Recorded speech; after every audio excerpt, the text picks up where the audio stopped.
Hello there, my lovelies. How are we doing today? I'm very well. Thank you for asking. Right, today, guys, we're going to be catching up on another history video. I feel like it's been a while since I've watched a good history video, specifically about American history, which I'm very much enjoying getting to like learn a little bit more about it.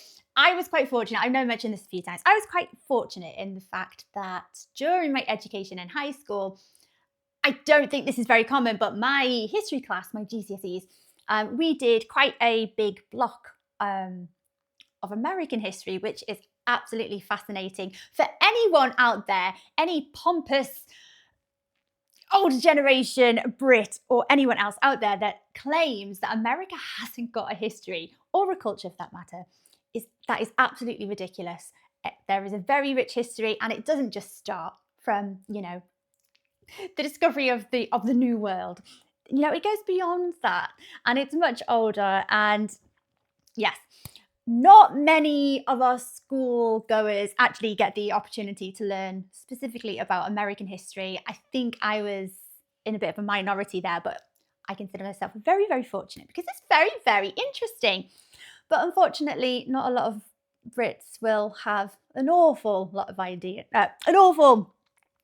lot of understanding and learning about American history. It's sad because it's a very, very rich history, and it's so interesting and so varied, even just over the span of 300 to 400 years.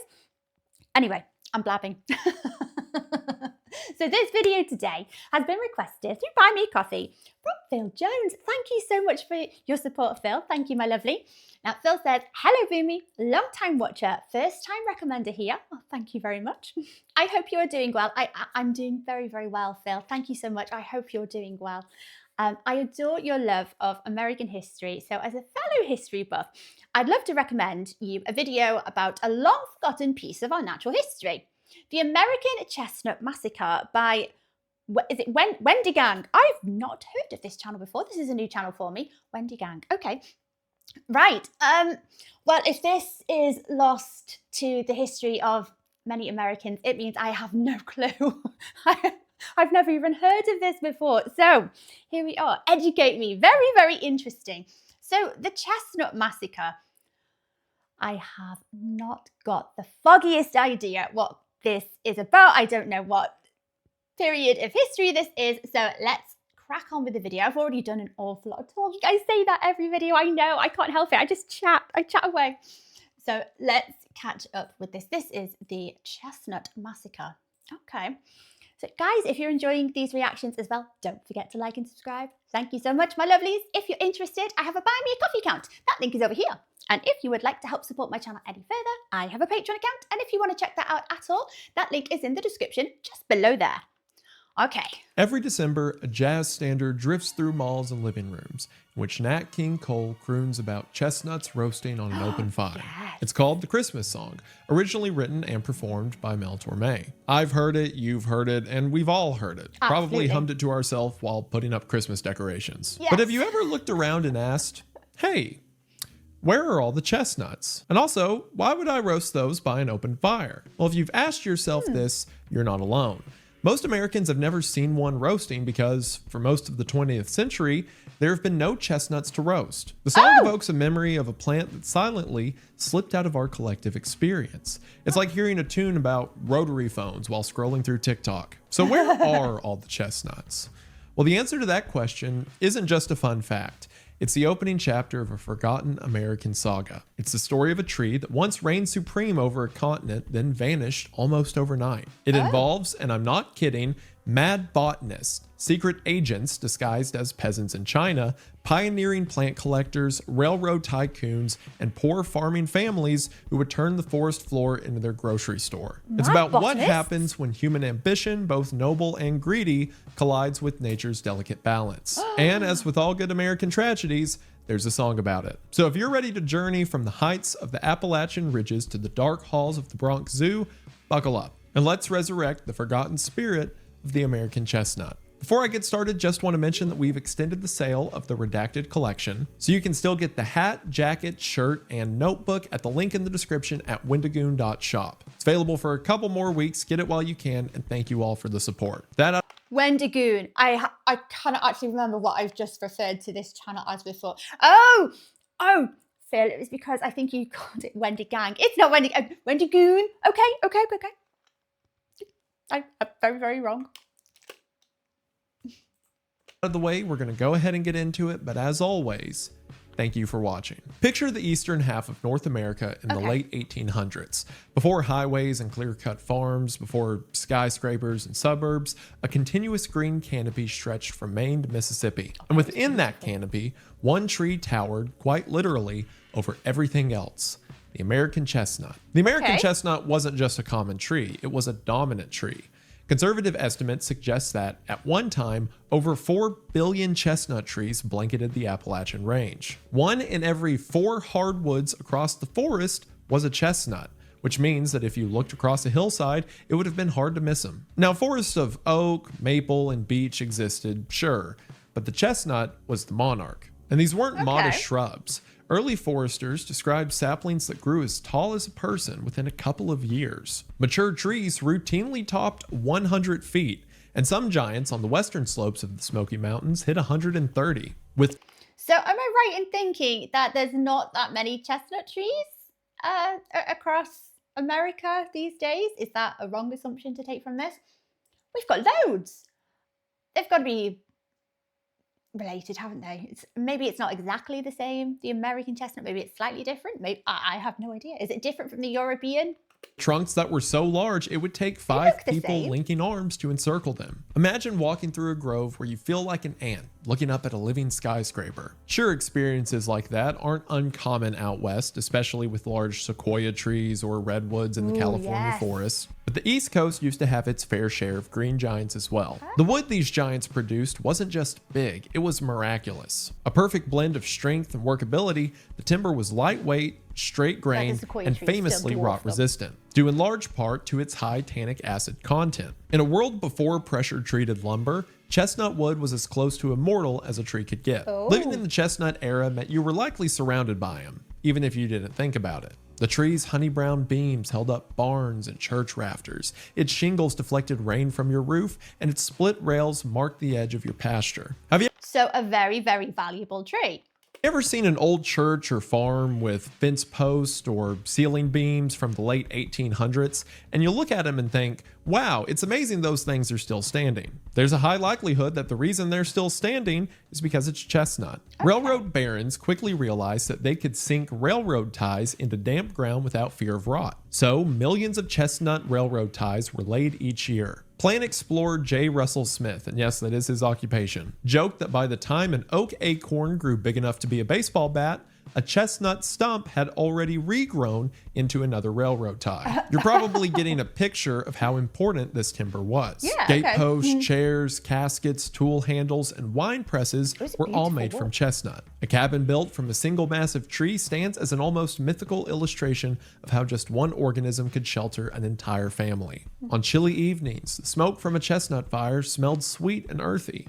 People swore it cured colds. To own a chestnut grove was to possess not only food, but the raw materials of shelter, commerce, and even communication. The chestnut was a tree and an ecological linchpin, not only for the people that used it, but it shaded streams and moderated microclimates, and its annual shower of organic material fed everything from earthworms to brook trout. And chestnut leaves provided nutrients to soil, boosting nitrogen, phosphorus, and magnesium content. Remove it, and the first point of a metaphorical web would start to sag. But perhaps the chestnut's most generous gift wasn't its wood, but its nuts. In autumn, spicy burrs the size of a hedgehog would fall and split open, releasing shiny brown nuts that were sweet right off the branch. Unlike acorns, which require hours of boiling to remove the bitter tannins, chestnuts were like forest candy.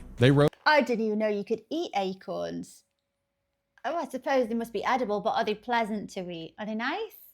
Roasted into a soft, bread-like texture, milder and sweeter than any almond. And a single mature tree could drop Never thousands tried of nuts, sometimes producing 3 or even 10 bushels in a season, which I'm no bushel or tree nut expert, and I assume you aren't either, so we'll just say that's probably a lot. Multiply that by 4 billion trees, and you start to understand why people joke that food literally fell from the sky during this era. By the fall, the forest floor would be blanketed several inches deep in shiny chestnuts. Wild turkeys, bears, deer, passenger pigeons, squirrels, and hogs devoured them. Pigs raised on chestnuts were said to develop a sweet flavor that made Appalachian pork coveted across the country. Farmers turned their pigs loose into chestnut groves, then rounded them up a few weeks later when the hogs were fat and happy. And you may hear that and think it's sad because the pig's about to die, but would you rather the pig be sad and upset and then die, or happy and then die? Think about it. One Virginian wrote of nuts by lantern light,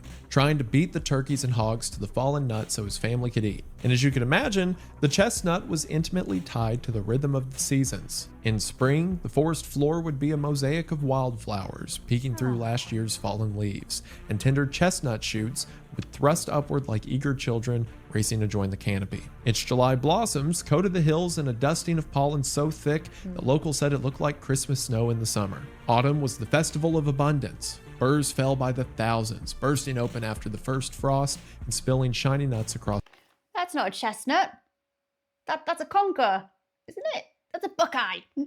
The forest floor. The sound of burrs cracking and nuts thudding to the leaves became background music, punctuated by the clatter of squirrels and deer. Even winter was a time for beauty. Under bare branches, cabins built of chestnut beams stood strong, stacks of cured wood waiting to feed fires all season long. The cycle gave rhythm to community life. And a lot of this may sound like exaggeration for the sake of poetry, and sure, maybe I've done that a little bit, but people really structured their lives around the chestnut cycle. Schools were closed for chestnutting season. Families camped in the mountains with horses and carts to collect nuts they would swap at the store for coffee, sugar, or flour. In West Virginia, one station shipped 155,000 pounds of chestnuts in a single year. The nuts were currency, nourishment, and tradition all at once. Families would take multi-day journeys to the mountains, set up camp beneath the trees, wake up before dawn to beat the wildlife to the bounty.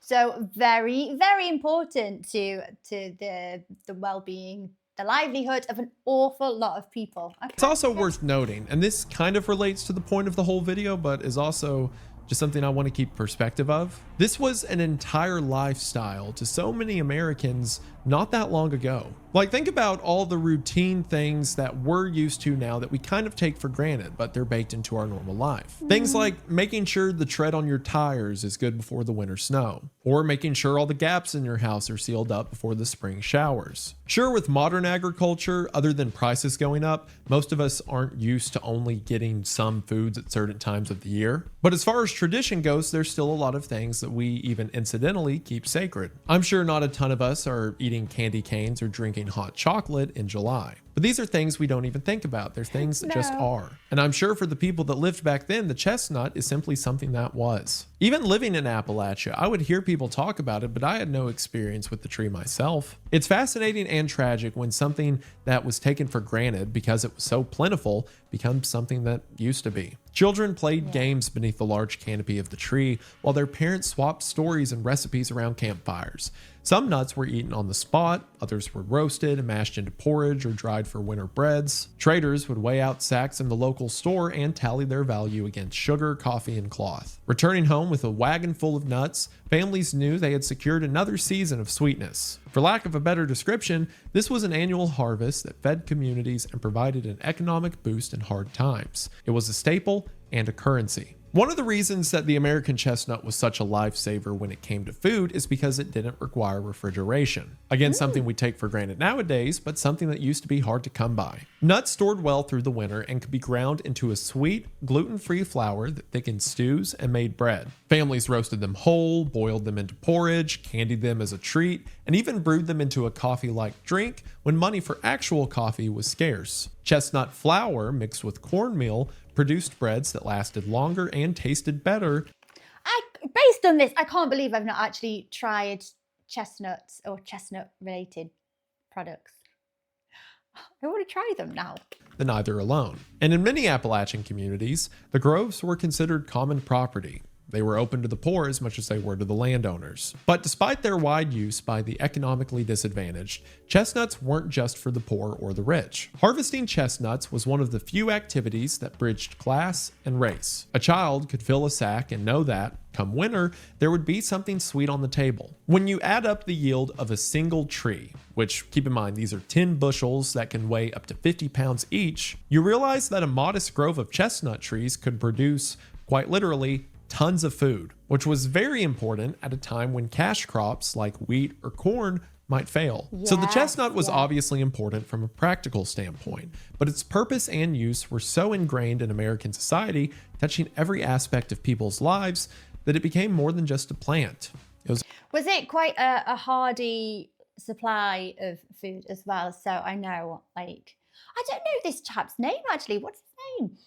I feel so rude when I can't refer to people by the name because I don't know the name. Anyway, like the narrator here says, you know, it becomes more important to locals, to everyone really, when you consider how temperamental some crops can be. Like in some years, if you've had a particularly bad harvest, would you be able to guarantee that the chestnut yield was still going to be in abundance? Or is it subject to, I don't think they're subject to like frost or particularly wet seasons or anything like that, are they? a cultural symbol. In 1883, clergyman Charles G. Ames used a chestnut tree as a metaphor for divine presence in his poem, Sunday in a Chestnut Tree. In this poem, the tree is almost sacramental, a place where a child gathers nuts and feels that, quote, good gifts shower upon us here unearned. Henry Wadsworth Longfellow opened his famous poem, The Village Blacksmith, with the phrase, under a spreading chestnut tree, the village smithy stands. In the poem, the blacksmith sets his sweaty forehead against a chestnut trunk for reassurance, suggesting that nature could absorb human suffering and offer silent strength. Popular songs at the time, like Opening the Chestnut Burr, used the act of prying open a prickly husk as a metaphor for overcoming obstacles, promising that patience would reveal sweetness within. The Cherokee people celebrated chestnut time and regarded the nuts as a form of social security during famine. Their legends wove the chestnut into their understanding of the planets and stars, comparing its bounty to literal manna from heaven. For them, the chestnut was used as operating instructions for life. It taught patience. You have to wait for the frost before you pick. It taught community. Share your harvest and remember that the grove belongs to all, and it taught humility. Nature provides gifts, but you must show up and do the work of gathering. From cradle to grave, the chestnut was there. Very The symbolic. wood it provided rocked babies in hand-carved cribs and built the coffins that carried loved ones to their rest. It was known to many as the redwood of the East, a living, breathing pillar that underpinned entire cultures. When elders told children to mind the trees, they were teaching resource management and respect for a life-sustaining partner. But then one day, as you can probably tell if you just look outside your window, the chestnuts were gone, removed from nature due to human error, which I'll get to in a bit. When the chestnuts disappeared, all those moral metaphors and lessons lost their anchor. Preachers could still quote Longfellow, but no longer was there a literal spreading tree outside to remind you what it felt like to stand beneath it. A child hearing about chestnut time in Cherokee tradition might look out at a hillside stripped of that tree and feel as if a page has been torn from their folklore. So how did this all go wrong? And more importantly, what did we do? Well, in the mid-1800s, while the chestnut was thriving, the British Empire found themselves borderline obsessed with plants. This It's always the British. Damn it. What have they done now? seems to pop up in a lot of my historical videos from around this time, but they wanted tea, rubber, and anything that could be harvested and Sugar. monetized. Well, one of their Well, the most tea. daring plant hunters, and yes, that was a job back then, was Robert Fortune. His name is literally Robert Fortune. Fortune. It's like a Monopoly character. Fortune was a Scottish botanist with a knack for espionage. Fortune once disguised himself in Chinese clothing, learned Mandarin, and slipped past China's closed city walls to steal their secrets. We've got people named Robert Fortune becoming international spies and learning languages distilled plants. Oh, wow. I imagine Mandarin is not an easy language to master, especially hundreds of years ago. Fortune's greatest heist involved learning production techniques from China, snatching their tea plants and transplanting them to India, which shattered China's monopoly at the time. He was like a Victorian-era James Bond with a knack for disrupting economies, and he also had a shovel. But Fortune didn't stop at tea. Among the many plants he sent west was the Japanese chestnut tree. Japanese variant was related to the American chestnut, but smaller and more orchard friendly. These trees were prized because they could produce large nuts and didn't grow to the towering heights of their American cousins. I was just about to suggest, oh, have these like outcompeted the American chestnut tree for resources? Maybe it kind of bred them out. But no, they're quite valuable. They've got big bigger nuts.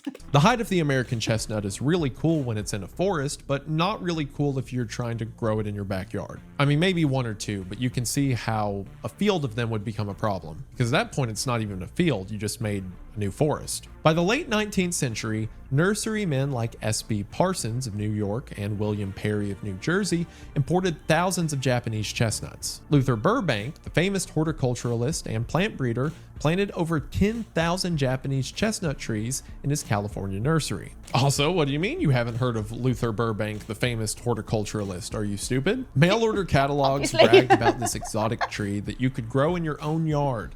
Entrepreneurs envisioned a new cash crop, and they might have been right. Or at least they might have been right if it wasn't for one big problem. These enterprising nurserymen trying to bring the Japanese chestnut to the New World, well, they were importing more than just the trees. The Japanese chestnut co-evolved with a fungus called Cryphonectria parasitica. In its native range, the fungus caused little harm because the Japanese trees had built up resistance over thousands of years. However, you're going to introduce them alongside the American chestnut trees that have not got the same immunity. It's going to wipe them out. Oh no, oh no. And you can immediately see where this is going. The American chestnuts, however, had never met this pathogen before and therefore had no natural resistance. It was like bringing the bubonic plague to a previously isolated island. And because there were no quarantine laws or biosecurity measures at the time, the fungus hitched a ride on the imported crops and spread undetected. I imagine even at that point, they're not even too clued up on pathogens or the spread of fungal infections and things, but you know, around trees or shrubs or whatnot. Oh, okay. These things, they always end up bad when people try and play God a little bit and bring fauna or animals or anything from other countries and reintroduce them into a completely different ecosystem. How many times does it happen, guys? Over and over again. 1904, a quiet epidemic began in the most unexpected place, the Bronx Zoo. Herman Merkel, the zoo's chief forester, noticed small orange lesions on the chestnut trees and treated them with fungicide. He didn't know it yet, but those lesions were early signs of chestnut blight, a devastating disease that would almost entirely eradicate the American chestnut. Did treating it with fungicide willy-nilly just completely obliterate it? Well, trying to obliterate them, has it created some kind of small number of fungal resistance? So potentially you're strengthening the pathogen as well. Merkel's fungicide was about as useful as a bandage on a bullet wound. Oh, okay. And within a year, nearly every chestnut on the grounds was infected. By 1906, the fungus had spread into Brooklyn and unleashed a wave of panic. News headlines declared all chestnut trees in America threatened, and estimated losses of $25 million. Today, those losses would total in the hundreds of millions. Newspapers printed maps with expanding circles showing infected counties. The blight itself was brutally efficient. Cryphonectria parasitica, or let's just call it blight, doesn't wrap around a tree like a boa constrictor. So again, with all of the information we've just been given here surrounding how important chestnut trees are to communities, that's not going to go down well. How does the fungus spread? Does it have to come into direct contact with the trees, or is it like through spores, so it just travels kind of on the breeze? Or It oozes into every tiny exposed wound where a branch is rubbed or a beetle chewed, forming a sunken canker. The fungus secretes oxalic acid that kills cambium tissue, cutting off the flow of water and nutrients throughout the tree's root and leaf system. Above the infection, leaves wilt and branches die, and below it, sprouts erupt as the root system panics and tries to reproduce. In Asia, chestnuts evolve thick bark and chemical defenses to compartmentalize the infection, but American chestnuts had none of these traits and were left entirely helpless against it. Emily Daubry of Penn State later likened the blight to smallpox for trees, describing how the blight spread quickly and efficiently. Wind carried the spores for miles. Woodpeckers chipping away at cankers spread the blight from tree to tree. Loggers' boots tracked spores along railways, reaching the groves as the men moved. It's just going to spread like wildfire. Like wildfire. Yeah, if it's carried on the wind, on the breeze, through spores, yeah, it's going to reach the other side of the American coast. How quickly did it spread?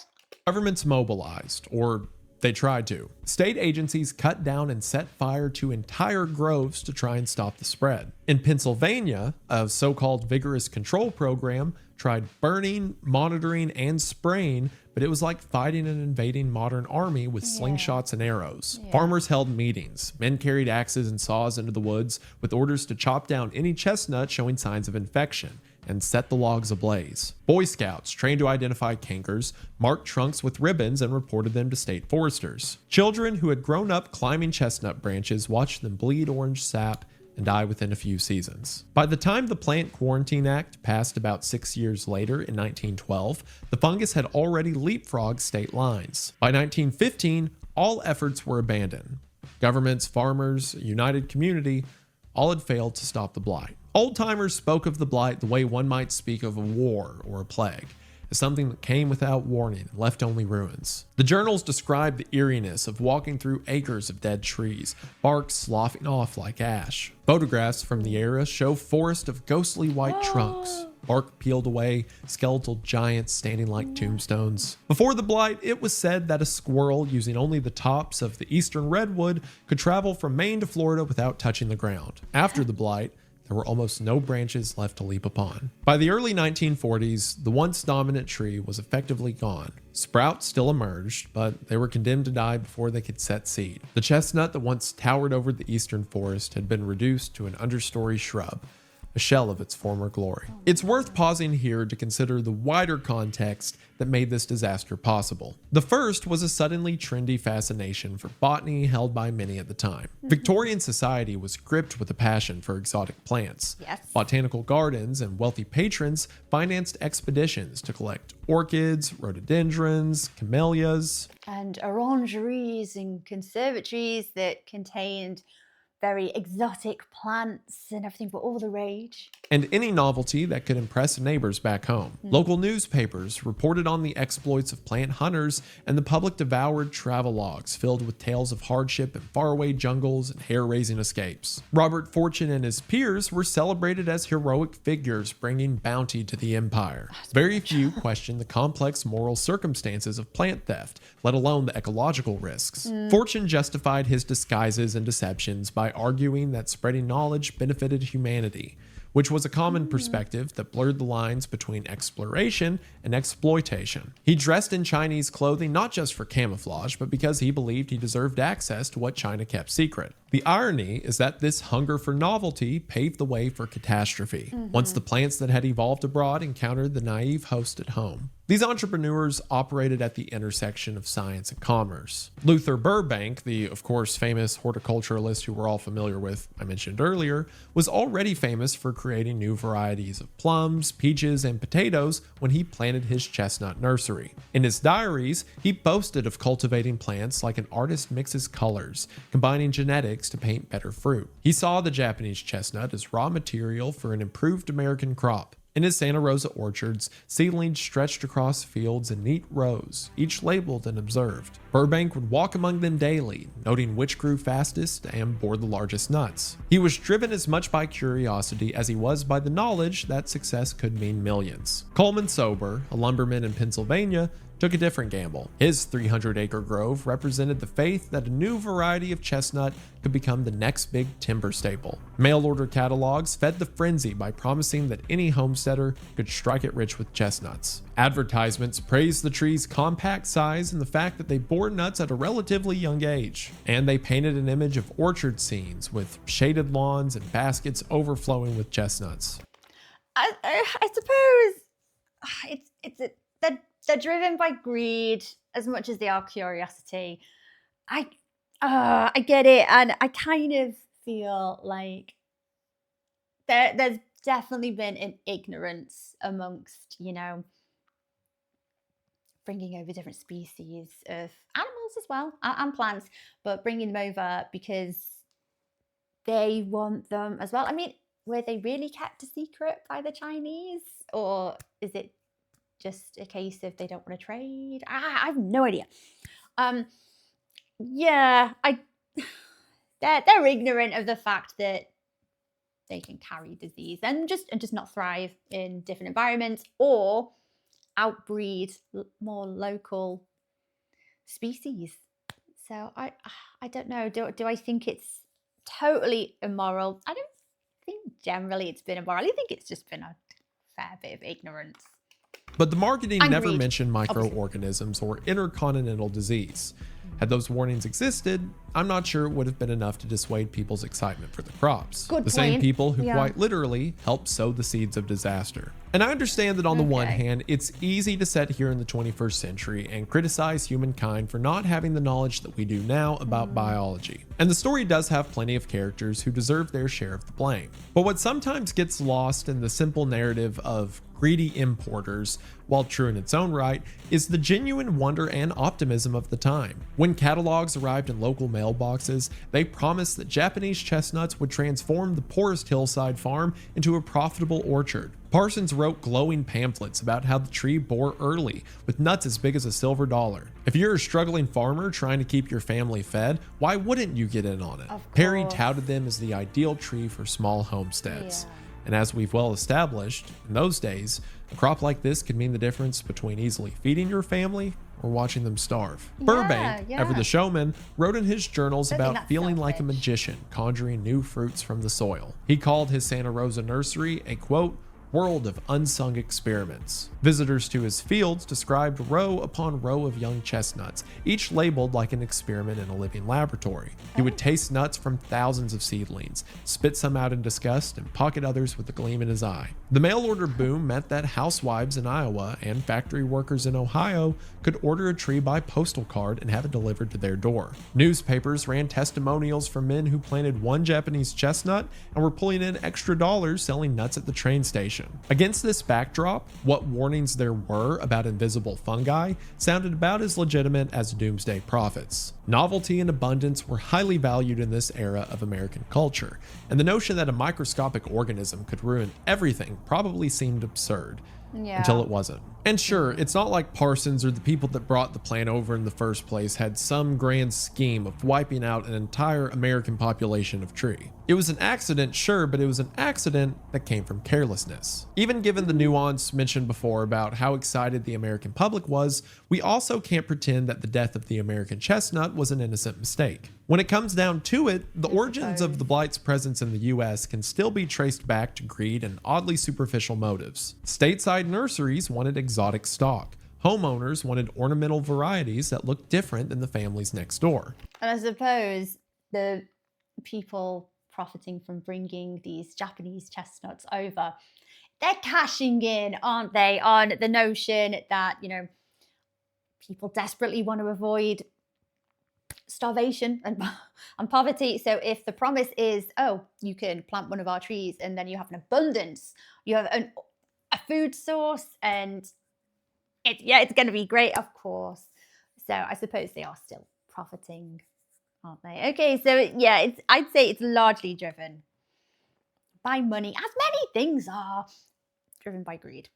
And businesses along the Hudson were more than happy to give people what they wanted, feeding into their interests. Importing Asian chestnuts wasn't about improving the American landscape. It was about showing off. And in chasing the novelty of a foreign species, people ignored the value of what they already had. the American chestnut, a tree that had been feeding, sheltering, and sustaining communities for generations. And to make matters worse, these shipments weren't handled with any real caution.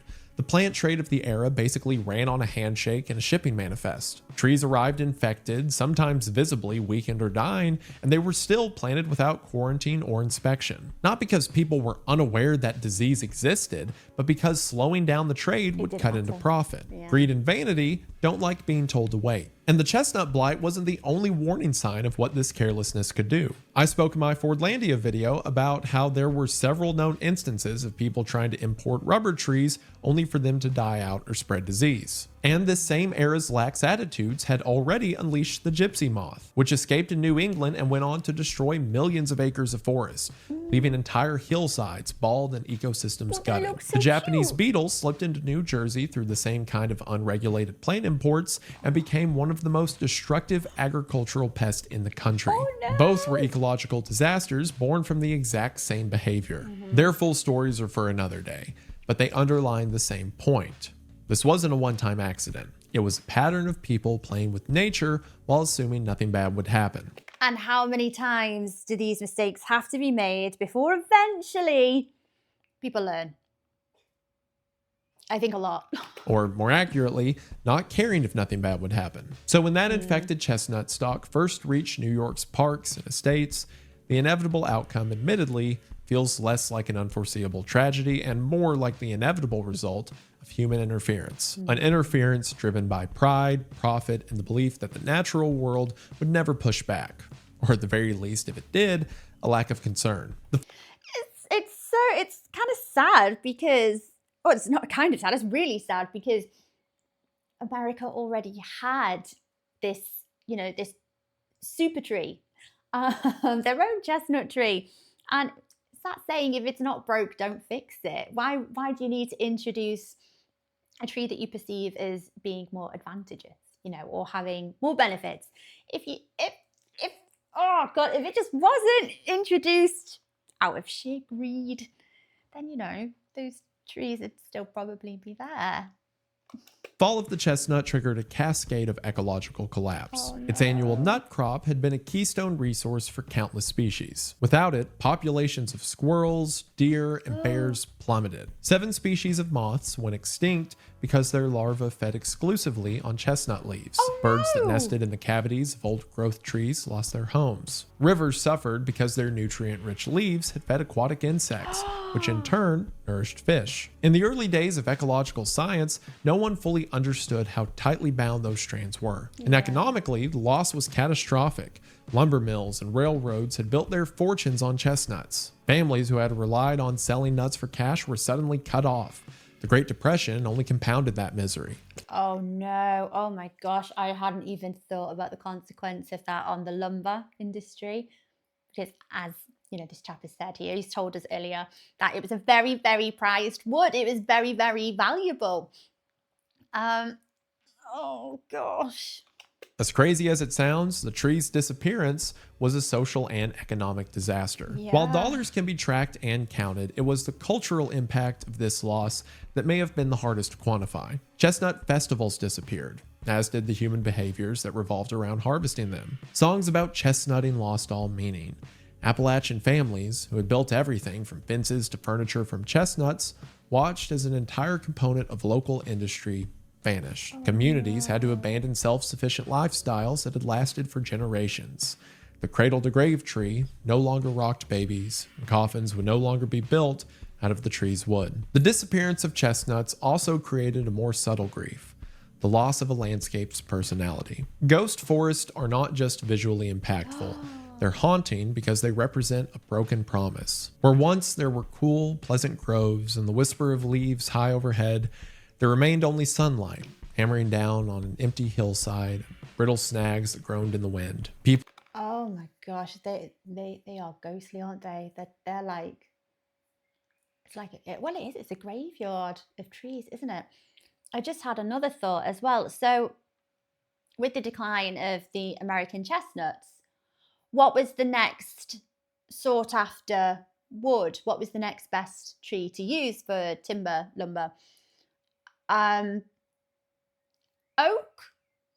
And then, like, say if it is oak, for example, that puts tremendous strain on the sourcing of those trees. So, I mean, was that a problem? Does that happen swiftly after this? People who revisited childhood stomping grounds found the shade gone and the squirrels scarce. They described the space as feeling exposed and untethered, as if the land itself had lost its memory. Streams that had run clear through chestnut leaf litter became muddier and warmer, altering the taste of the water and the composition of aquatic life. The disappearance of chestnuts cascaded through the senses.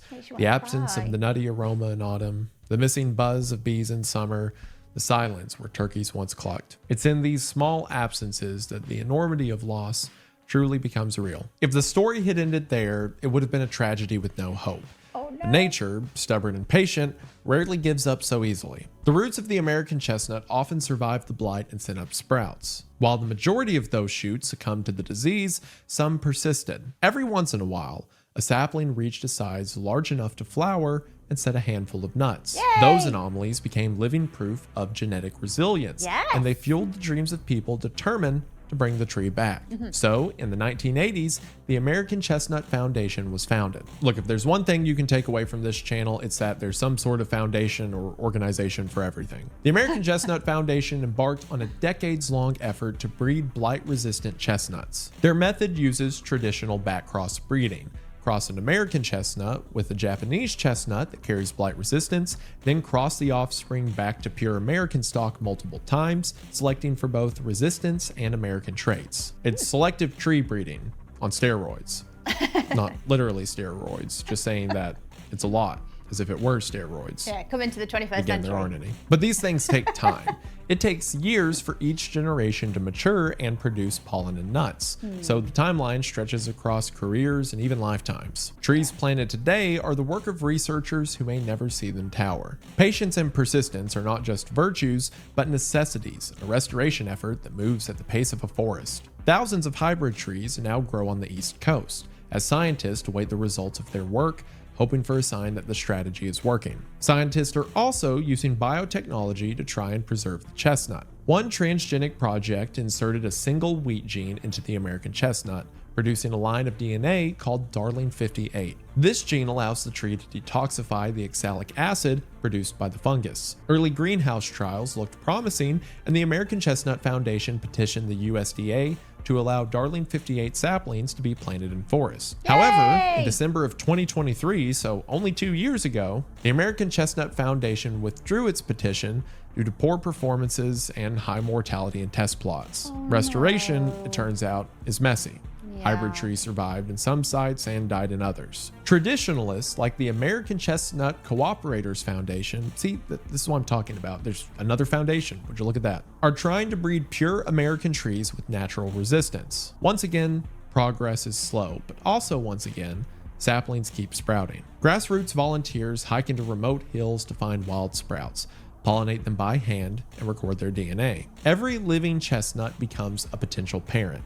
In places like Virginia's Jefferson National Forest and Pennsylvania's Flight 93 National Memorial, young hybrids now grow. They aren't the towering giants of old just yet, but they're alive. They bloom, they have nuts.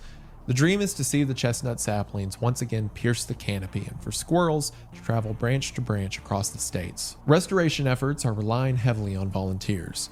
Many of these are descendants of Appalachian families who remember chestnut stories from grandparents, or have old photographs of family members posing beside huge trunks. Others are botanists driven by the desire to correct a historical wrong. They organize seed distribution drives, tend demonstration orchards, schools, and hold public events where children can see and touch young chestnuts. Something that for many generations, they would only have heard stories of. Those working towards this mission know that most of the saplings they plant will die or be cut down in culling experiments. Yet they persist. In community meetings, those from older generations share recipes for chestnut bread and talk about the flavor of roasted nuts that young listeners have never tasted. This intergenerational storytelling turns restoration into a cultural project as much as a biological one. where science meets ritual. The chestnut story isn't just a botanical curiosity. It's a cautionary tale about some of the drawbacks of globalization and the unintended consequences of human actions. When Robert Fortune smuggled tea out of China, he changed world economies. When nurserymen imported Japanese chestnuts, they imported a pathogen that wiped out a foundational species. We like to convince ourselves that we have control over nature, that what we change is always good, that we can put things into the boxes we want them to go into. The chestnut reminds us that just a single oversight can unravel entire ecosystems, and that meddling in natural affairs usually comes with complications we couldn't have possibly accounted for. In response to the plague, the 1912 Plant Quarantine Act was passed. It was one of the first federal responses to this disaster, and it laid the groundwork for modern biosecurity laws. Today, import inspections and quarantine procedures owe their existence to tragedies like the chestnut's collapse. Modern global trade moves plants, animals, and microbes around the world at unprecedented speed, and each shipment has the potential to carry invasive species or diseases. Prevention and regulation are essential because once a pathogen escapes, it may be impossible to contain. Countries and states like Australia and Hawaii understand these concepts well. If you've ever traveled to either, you've had to fill out forms and gone through security that wants to ensure you aren't importing anything that could upset the local ecology. The chestnut's demise also teaches us a lesson on the illusion of abundance. 4 billion chestnut trees probably felt like a supply that would never run out. They were everywhere, part of the fabric of American society. The extent to which the tree could be found made it easy to take for granted. Yet in less than half a century, a microscopic organism and a few human decisions erase that abundance entirely. The chestnut's fall is a reminder that natural wealth can vanish quickly when checks and balances are ignored. Harvard researchers have regarded the blight-driven collapse of the chestnut as they have the slaughter of bison and the extinction of the passenger pigeon, which, to be clear, is not the rock pigeon, also known as carrier pigeons, that we covered in a previous video, as one of the 3 iconic examples of how North American ecology was reshaped by human activity. Those 3 tragedies helped inspire the modern environmental movement and new conservational efforts. But to me, the most heartbreaking aspect of the chestnut story is the loss of cultural memory that comes along with it. Children who grew up collecting nuts by lantern light had to explain to their grandchildren why the groves were gone. Songs about chestnutting became curiosities. Poems and stories lost their grounding in lived experience. I think it's the saddest thing is just how interwoven the chestnut trees and the chestnuts were into everyday life for so many people. It's just had a devastating impact on generations of cultures, and it's so sad. Also, as well, the devastation on the different species of animals. How many species of moths did he say? Because the larva like exclusively fed on the chestnuts, and it just wiped out entire species. It's so sad. It's absolutely mind-blowing, the effect that just the devastation of one species of tree can have across the entire continent. It's really, really sad. The redwood of the East became a ghost. When we talk about ghost forest, we don't just mean stands of dead trees. We mean the haunting absence of a living connection. Trees are alive. When billions of them are wiped out in a few decades, it's hard for the woods to not feel haunted. There's also a thread of hope woven through the narrative. The chestnut's roots still survived and still sent up shoots. Volunteers and scientists keep fighting the good fight. Whether through careful back crossing, genetic engineering, or pure breeding, there's a real possibility that chestnuts will once again grow tall in Appalachia, and that hope carries a responsibility. Restoration's not about recreating the past exactly as it was. It's about learning from mistakes and forging a relationship with nature based on humility and respect. The chestnut teaches us that working with and alongside nature requires patience, caution, and a willingness to accept limits. If we succeed in bringing chestnuts back, we must do so in a way that honors their place in the ecosystem rather than simply exploiting them again. We're trying to put something back that was supposed to be there and we took away. We're not making another novelty. So this winter, as we sat by the fire and listened to Nat King Cole or Mel Torme croon about roasting chestnuts, I hope we think about the origins of that tune. Interesting enough, Mel actually wrote the iconic lyrics in the middle of a Los Angeles heat wave in 1945. While we probably think of the song as a commentary on a Christmas. time that we feel nostalgic for, the truth is, even then, he was longing for a plant that was already vanished. The song now serves as both a prayer and a eulogy, remembering what we once had and hoping it returns. So the next time that melody plays, don't picture the hot weather that rolled over the West Coast as he penned the lyrics. I don't even want you to picture the cozy, traditional holiday scene it paints. I want you to picture Appalachian ridges draped in blossoms, families camping under starry skies to gather nuts, bees buzzing in yellow clouds, and Cherokee elders marking chestnut time. Or if you want, imagine a botanist disguised in Chinese robes sneaking a sapling onto a British steamer. See the haunting image of ghost forest, rows of white skeletons reaching up like begging hands. And then imagine, just beyond the horizon, a young chestnut sprout with a fungus-fighting gene, stretching for sunlight, maybe a future. Because somewhere in the mountains, a chestnut burr may one day split open again and spill its treasure onto the forest floor. And maybe when it does, children and families will race through crunchy leaves to gather nuts they've only heard about in an old Christmas song. I would understand if you're approaching this topic for the first time, you may think, what's the point? I think everyone could agree that when it comes to introducing a new disease to the US that killed off a bunch of trees, we probably shouldn't have done that. But we're still here. Most of the trees are still there. Who cares, right? Well, at least the reason I care, and I think people should care, goes back to what I was saying earlier.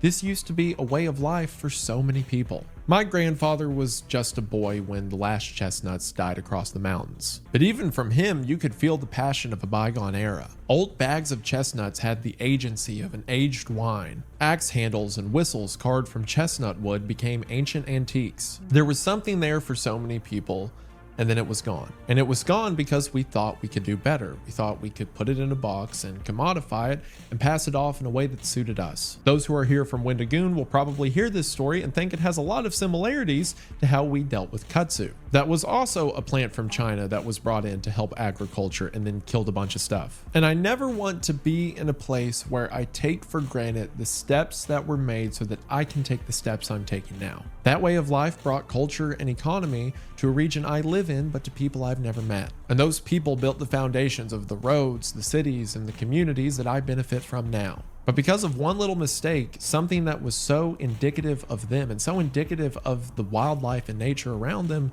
was gone. And to me, there is something so gripping, something so important about getting a second chance. And that second chance comes from a dedication we didn't have when this happened the first time. The people that brought these things over wanted fame and a quick buck, and they very quickly destroyed thousands of years of progress across the forest of the East Coast. And now the efforts that we're seeing in the current year to bring the chestnut back, those efforts were began by people long since past. People back in the 40s when the final plants were dying who decided to take the saplings and try again. My friend has this piece of property where we go out and camp and hike, and there's this nice flat open area we hang out in that doesn't have a lot of shade. So a while back, we decided to plant some trees. These trees will take 40, 50 years to reach their maturity. I'll probably never sit in the shade of them, but my kids will. And I don't say that as some point of heroism or applause for myself.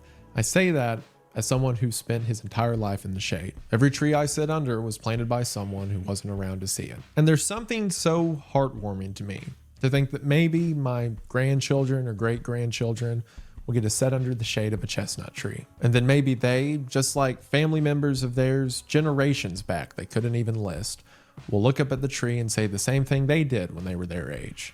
Wow.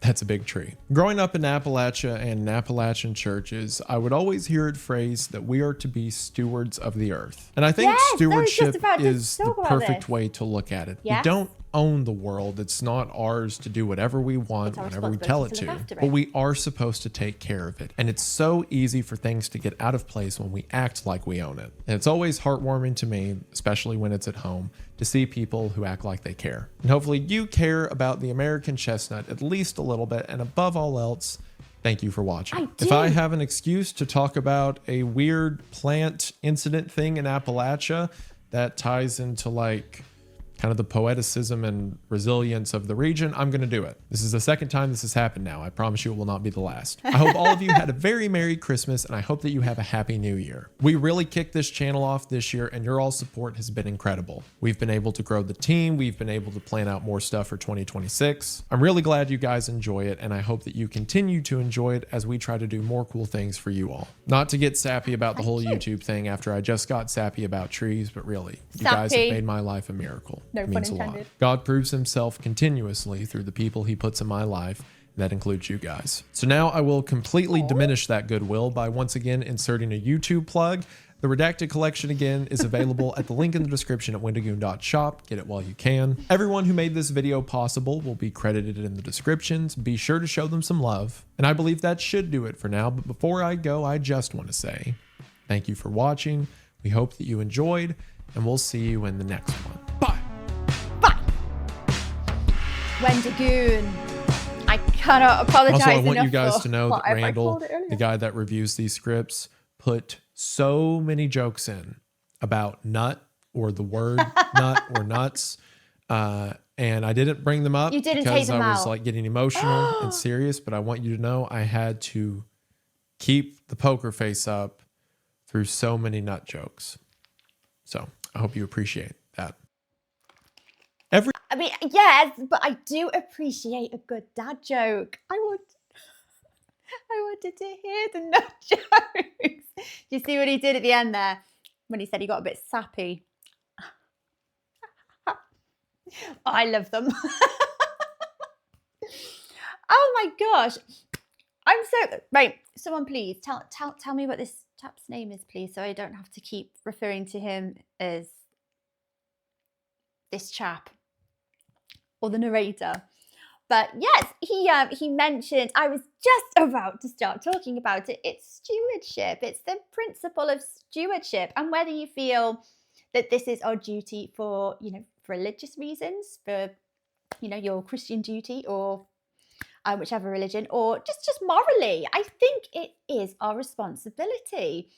And if anything, for any other reason, it's just to preserve, the abundance of nature, the life that we have, the world that we live in. It's just to preserve that for the next generation. And that's enough. That's enough of a reason to take stewardship seriously. I feel a little bit conflicted because I feel a little bit like this awful thing that happened. I wouldn't say it started with pure intentions, because I do feel like, and he spoke about it earlier, this happened through greed and, desire of money, wealth, vanity. But I do think that, there was an ignorance of pathogens or the potential for this absolute catastrophe to happen. And we know better now, as, with many things, with age comes wisdom. We know better. Do I think knowing about the pathogens, the fungi, would have stopped them from importing the Japanese chestnuts? Probably not. No. Do I think if they thought it would wipe out the American chestnut and have such a devastating impact on so many different cultures and the lives of so many local people, I think that would have made them stop and reconsider if they knew. But us with our 21st century eyes and brains, it's easy to look back and make comments like that, isn't it? But it's so sad, especially with the, all the species that were devastated, that became extinct, actually extinct. Never mind reduced numbers or endangered. Some species of moths, I think it was, wasn't it, became extinct. That's crazy. I like the story of the resilience of the roots, creating the saplings that hopefully do have the genetic resistance there.